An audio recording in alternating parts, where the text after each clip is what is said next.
Last week in Cleveland, the first division title of 1971 was won. It was captured by Nick Skorich's Browns, a team that has been either very brilliant or very bad. The key to this phenomenon is their courageous quarterback, Bill Nelson. The man with the surgical knees has led his team to several big victories, but he also was there when the Browns lost 4 straight for the first time in their history. At one point this year, Paul Brown's Bengals lost 7 straight games, but the Bengals take pride in finishing strong. Like their opponents, the key for Cincinnati is found at quarterback, where injuries have taken a heavy toll. It got so Paul Brown asked for volunteers for the position. Indeed, in one game, his punter, Dave Lewis, led the team. The critical injury came 2 years ago when promising Greg Cook went out, perhaps never to return. Virgil Carter, his replacement, missed several games this year, and his backup, rookie Ken Anderson, has also been injured. But going into this game, the Bengals have won 3 straight, and amazingly, we're only 2 games behind the Browns. Their defense has been magnificent, giving up merely 7 points per game in the 3 victories. But on this gray day in Cleveland, the Browns would be the Bengals' biggest test. At stake were many things. There's the pride of Paul Brown in sending his young club against the team that bears his name. There's the championship of Ohio, for the Browns won the first game in Cincinnati. And certainly not the least important, at stake today is the crown in the AFC's Central Division. I'm Bob Delaney, and this is the NFL Game of the Week. The Cincinnati Bengals versus the Cleveland Browns.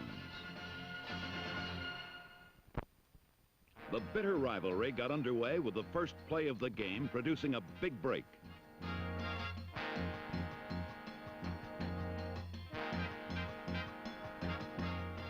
Fred Willis fumbled the opening kickoff, and Cleveland recovered on their opponent's 4-yard line. It was a devastating blow for the Bengals and quite out of character.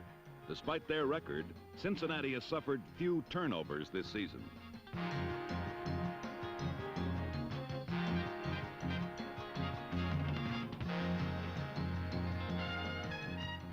Another look at this crucial mistake is interesting. Willis was hit low by Ernie Kellerman, then high by Bo Cornell, who stripped the ball away as it bounced toward the Bengals' goal line. Now watch the first man to arrive at the ball try to field it on the bounce and to take it in all the way. He overran the ball, and luckily for Cleveland, their coverage was good and they still made the recovery. The man who overran the ball is number 41, young Dave Jones, a wide receiver who was installed on the specialty teams because of his good hands. In this situation, his hands betrayed him. Nevertheless, in this game, which was so important to both teams, both on the field and in the front office, the Browns had the big break on the very first play and great position on their enemy's 4-yard line.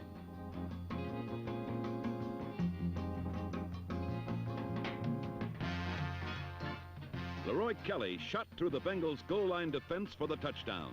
The Browns had scored first and led 7-0. The reemergence of the Browns' running game is a big story this year. Kelly has seemed not to be running well the past few seasons. Then recently, Nick Skorich revamped the offensive line. Note the superb blocking on Kelly's touchdown. This is what has made the ground game go, and Kelly has responded with 3 consecutive games over 100 yards. The big change came at tackle, where last year's number 1 pick, Bob McKay, has replaced Monty Clark, and rookie Doug Deacon has come from nowhere to win a job from 13-year veteran Dick Shaprath. The Browns kicked off for the second time in a minute and a half, and this time the deep man was Paul Robinson. Watch Robinson closely, for the man who gained over 1,000 yards in his rookie season is now a bench warmer in Cincinnati. His return had Cincinnati in good field position that was quickly improved upon by Fred Willis, one of the reasons that Robinson hasn't been playing.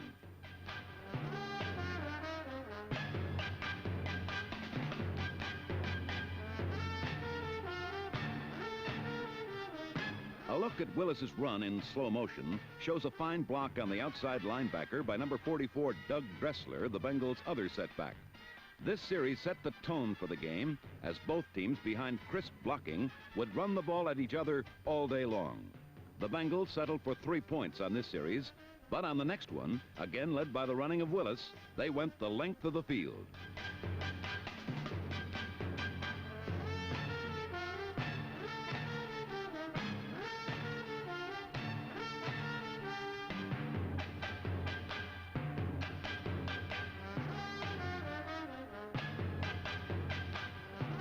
A key play was a third down pass by Carter. Note the Bengals' fine blocking holds true on passes also, as Carter threw to Bob Trumpy, the largest wide receiver in the game. The 6'6" former tight end made a first down.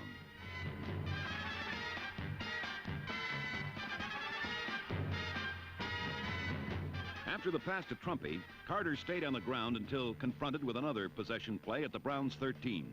Here, he faked to Willis, then flipped to Dressler, who snuck into the flat alone.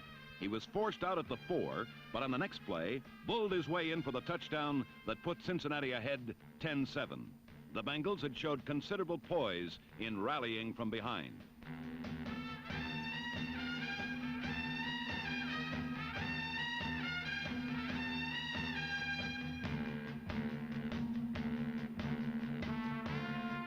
On Cleveland's next series, Bill Nelson was pressured by Steve Chomazak, threw on the run, and had the ball deflected to Al Beauchamp. Now the breaks in the game were even, but the score was soon to be even more one-sided.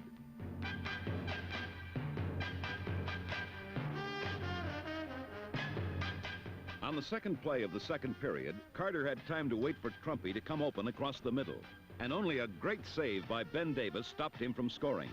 But Davis's tackle only prolonged the inevitable as Fred Willis swept around the Browns' left flank for the touchdown.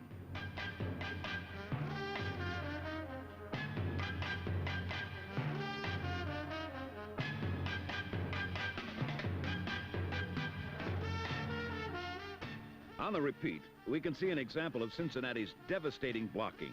Number 73, Pat Matson, leveled the cornerback. Then Willis just sailed over number 34 safety Mike Howell into the end zone.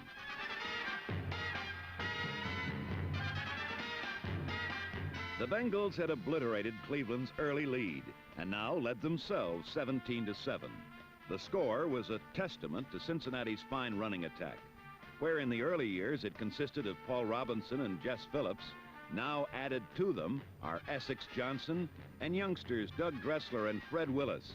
This fivesome gives Cincinnati incredible depth at the vital running back position.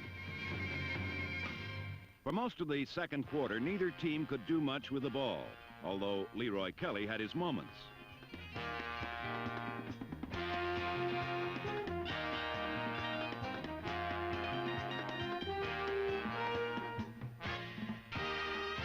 Seven consecutive series ended in punts or turnovers, with neither Cleveland or Cincinnati putting any more points on the board. And the few times the ball was put in the air, something always happened to thwart a gain.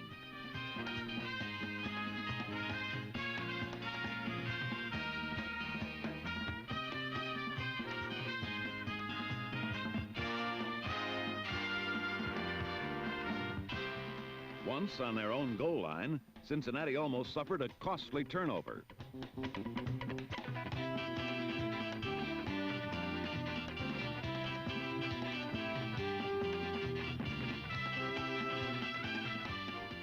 Cleveland kept their opponent's running game in check and defensed well Carter's outlet passes to his backs, which had worked so well in the first period.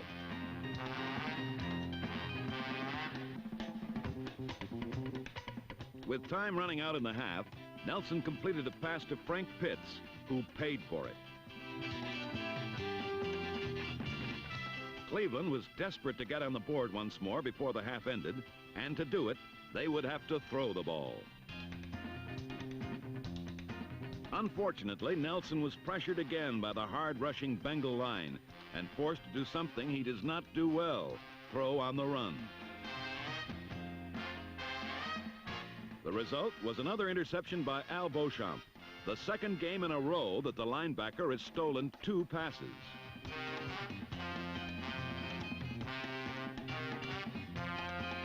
Beauchamp's theft, with little over a minute remaining, seemed to spark Cincinnati, and for the first time in 13 minutes, they moved the ball deep into Cleveland territory. But Cleveland now was playing good defense, and even a tricky double reverse didn't fool them, as Ben Davis covered well. Cincinnati settled for another Horst Muhlmann field goal. As the Bengals' lead rose to 20-7, Abraham watched in disgust on the sidelines. Abraham is a tradition in Cleveland. He's known as the man in the brown suit, and he's caught all extra points and field goals since the team was formed in 1945. During the Browns' losing streak, Abraham changed to a green suit to bring the Browns luck. It has, and now the man in the brown suit wears green. With 28 seconds left in the half and trailing 20-7, the Browns came roaring downfield on two outstanding plays.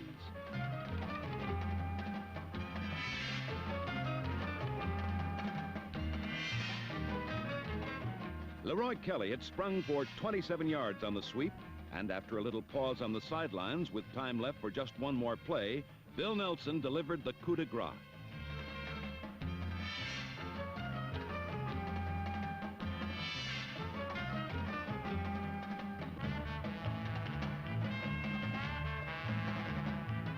Fair Hooker's catch and run had put the Browns to within 6 of Cincinnati, but more importantly, had given the Browns new life.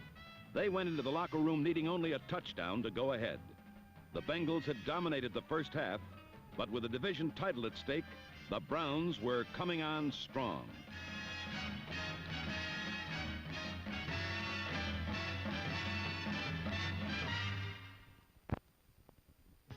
The Browns came out for the second half down by 6, but with that overused thing momentum from their score at the end of the half. Yet they were stopped easily on their first series. Kelly and Scott unable to run, and Nelson unable to hit his receivers on the third down play.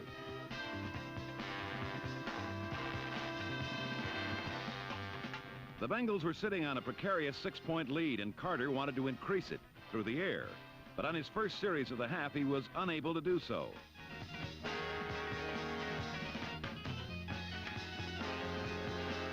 This was to be, in retrospect, a key series of the game. Carter and number 44, Doug Dressler, moved the Bengals deep into Cleveland territory here, but the play would be nullified by a clip. Instead of a first down on the 6, the Bengals had a third down on the 38.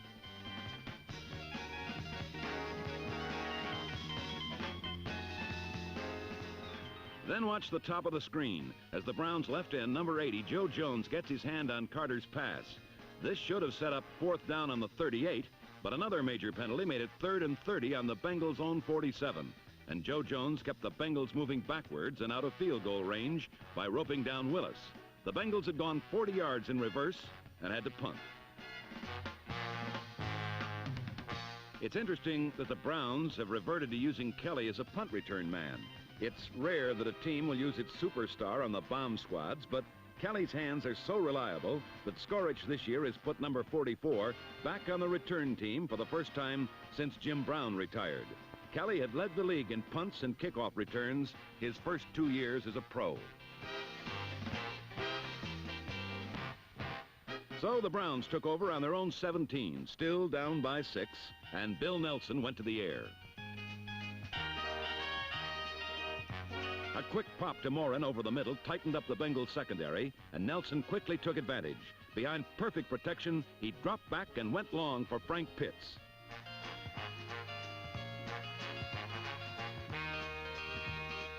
It was a 53-yard touchdown play for Nelson and his newly acquired favorite target, Mr. Pitts, who had come to the Browns from Kansas City for a draft choice.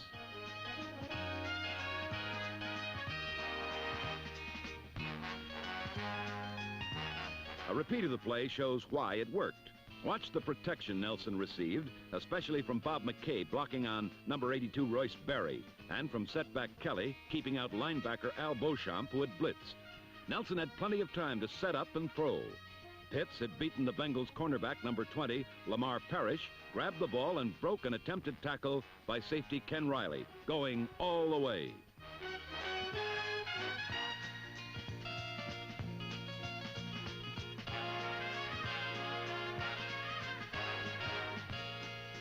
Pitts coming to Cleveland to replace the aging Gary Collins has given the Browns something they have sorely needed. Pitts and Hooker now give Cleveland quickness and speed at both wide receiver spots. And Pitts' score plus the conversion put Cleveland ahead 21-20. The rest of the quarter went scoreless for both teams, although both teams moved well before bogging down.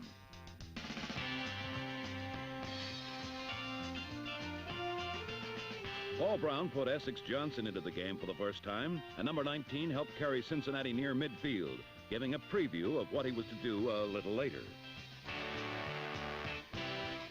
But here, Carter and the Bengals failed on 3 plays. It was the second time in the half and the third time in the game the Bengals had reached midfield, but were just a little too far out for Horst Muhlmann's toe and had to give the ball up by punting.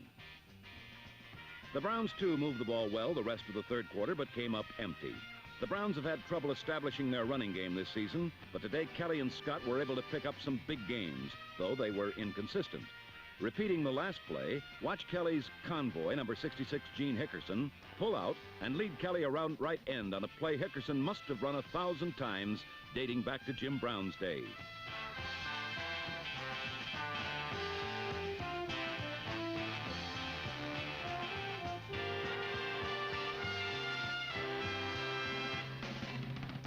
Bo Scott then sliced through a hole on the other side, and his individual effort took the ball inside Bengals territory.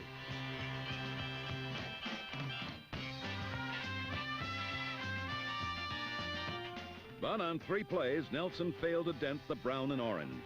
Like the Bengals, the Browns disdained trying a field goal from around midfield and gave up the ball as the third quarter ended.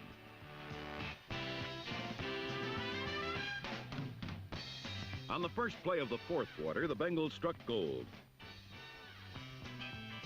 Essex Johnson ran the counter play to perfection. He popped through a huge hole, then outraced everyone, and in one loud cannon shot, Essex Johnson had put the Bengals back on top.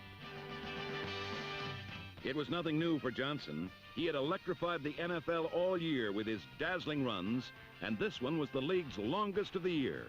Johnson didn't start and carried only 4 times today, but gained 109 yards, and his 86-yard burst put the Bengals ahead 27-21 with 12 seconds gone in the final period.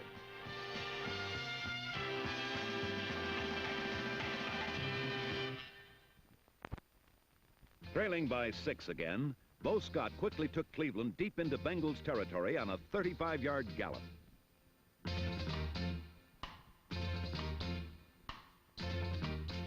But again, the Bengals stiffened on 3 downs inside their 10, and the Browns settled for a short field goal, putting them down by 3.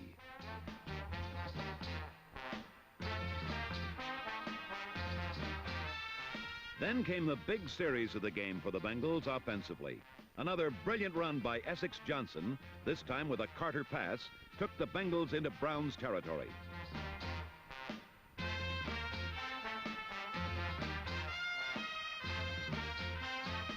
But from here, the Browns defense played tough when they had to, and Cincinnati failed when it had to succeed.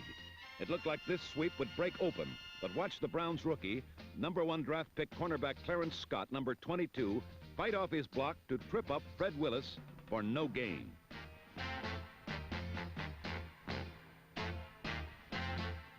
Two more plays failed, and the Bengals this time did try a field goal from 52. Figuring if he missed Horst Muhlmann's kick would be as good as a punt. He did miss, and with 6.5 minutes left, Cleveland took over on the 20. Nelson needed a score here, and he wanted to use up as much of the clock doing so, although none of the Browns' touchdowns today had been long drives. But the main thing was to score. He chose this time to go with his short game, mixing the running of Kelly and Scott with short passes to his receivers, particularly to tight end Milt Morin on quick pops over the middle.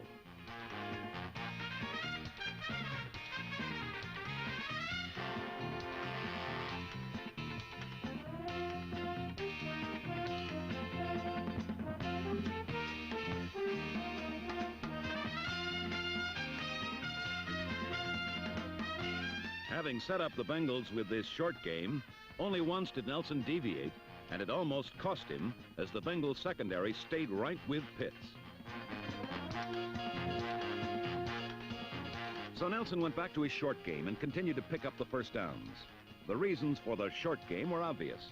By throwing to his tight end over the middle, he minimized the risk of the interception of the long pass or the sideline pass, and Morin's good hands ensured keeping the ball. Likewise, using Kelly on this drive also ensured the Browns keeping the ball, as Kelly rarely fumbles.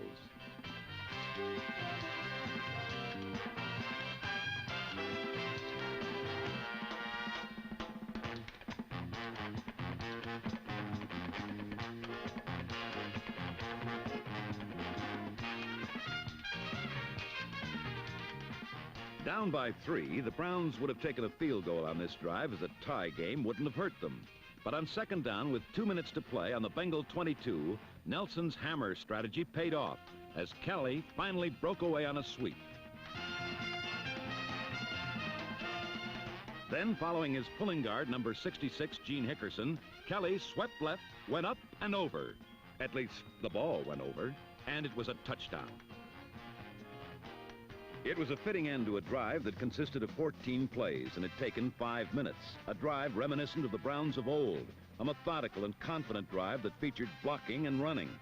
Kelly had led the Browns on this drive and, in fact, all day, gaining 127 yards, putting him over 800 on the year with a shot at another 1,000-yard season. With a minute and a half left, the Bengals had one last gasp. But it was choked off on an interception by Ernie Kellerman, and the Browns had finally sealed the doom of the Cincinnati Bengals. There are so many ironies to this important game and its result. The Browns, outplayed for much of the game, had come back with one final brilliantly executed drive, and their defense had tightened when it had to preserve victory. The Browns' victory ended the Bengals' second miracle run for the playoffs in as many years. Cleveland clinched the AFC Central with its victory. Ironic because they have the worst record of any division leader, but are the first to clinch their division. This is the 6th time in the last 8 years the Browns have won a division or conference title. So their success is no fluke. Though they no longer are the dynasty that won 10 consecutive conference crowns in their early years, Cleveland's consistency has been remarkable. There has been only one losing season in 27 years. For the other 26, the Browns have been at or near the top. Today's victory was especially sweet, coming over Paul Brown, the man who formed the club in 1945, and with the Bengals surprisingly won the division last year. But this is 1971, and the crown is gone to the Cleveland Browns, a name synonymous with success.